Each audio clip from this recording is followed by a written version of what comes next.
how to survive a situation like this, I will show you in this video.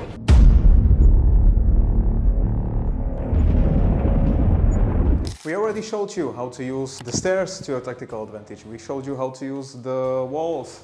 Today we are going to talk about doors. Just like with everything we showed you, they're everywhere, and to many people's not knowledge, it's very good for your self-defense. How? Keep watching to find out. We were running away from the attacker. We got to the doors, but unfortunately from our side, we weren't yet able to completely close the door, but the attacker somehow got there the hand or maybe his foot or even his head. What to do with it? When you are looking at just fighting against the door, it will be mostly about power, but what you need to do is put your foot there to the absolute edge of the door. This will enable you to fight for the door even better.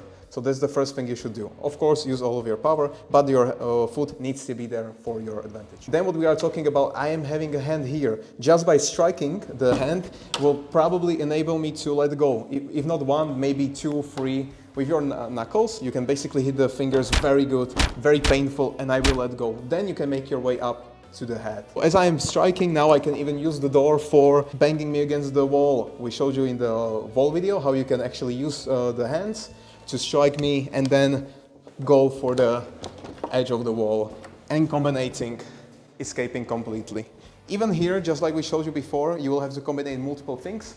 Striking the hand, moving to the head, smashing me against the wall until you just completely got the attacker to the hallway and now you are safe and you're locked. Do carry weapons with yourself. Even right now is going to give you many more advantages. We are talking about I already got inside, my hands are sticking there on my head, I'm trying to get inside and you have your baton, and now by striking with not just bare hands but actually something like a baton, it will hurt twice as much, I will twice as much, probably want to let go. Even if we are talking about this is something like a shield and this is some weapon that you have, because I can switch my hands now, you can open and strike and make your way to the head. I will probably maybe go away and you can close. This is your whole point about doors. You don't want to be fighting here all day. You want to just hurt him enough so he goes back and you can close the window. With something like baton, this helps dramatically. Even if you don't have baton, pepper sprays even here can be to very good use, because if we're talking about having pepper spray only against a knife in this distance and trying to spray me, it doesn't really stop me. But here you have a very good advantage of I cannot still reach you with my weapon, but you can through the small space hit me. So if I am somewhere here trying to get inside, you can spray me very well and then close the door once again, maybe hit with it as well. Even if you have pepper spray and I have my hands here, if you strike with the pepper spray to my hand, even that is your advantage. It will hurt even more. But spraying me, fighting for 20 seconds until my eyes closed, why not?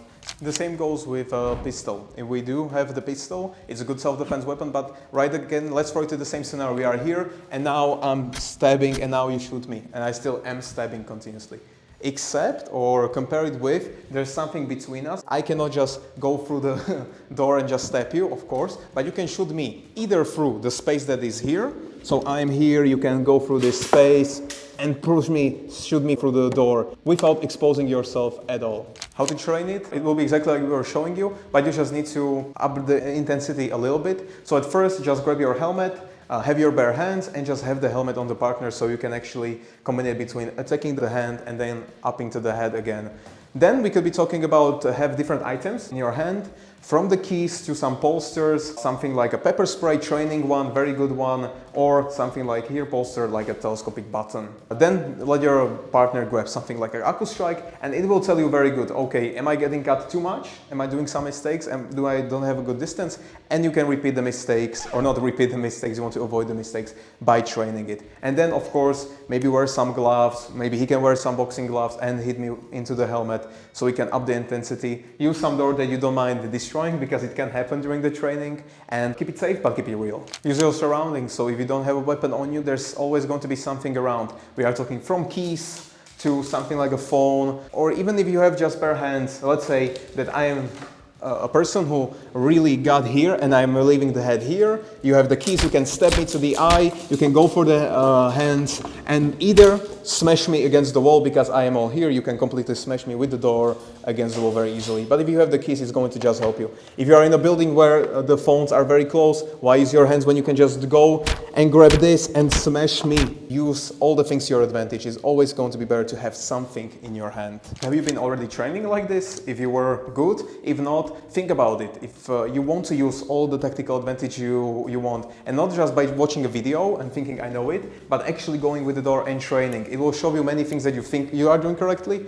and you are doing wrong. And in the training, it will show. Let us know what you want to see more things to your tactical advantage. Peter can look at them and maybe figure something out. Like the video if you did enjoy. Subscribe to see even more videos like this. This was how SORUDO looks at the door to your tactical advantage. Thank you for watching till the very end, and we'll see you in the next one.